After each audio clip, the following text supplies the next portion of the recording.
Sen yaşadığım tek peşmanlığım, yüzümdeki çizgim, kalbimdeki ahım. Sığındığım liman, sarıldığım ilan, bir baş belası sen. Her gördüğümde acıyarak baktığım ve ahlarla arkamda bıraktığım, hayatımın en büyük hatasısan sen.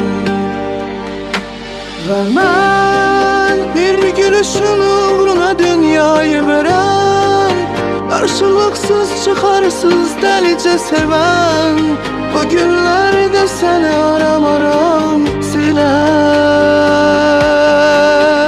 Yine ben kaçırdığım belki de en büyük şansın, İlk göz ağrım hesapta yoldaşın, indilerde izine az rastladığım.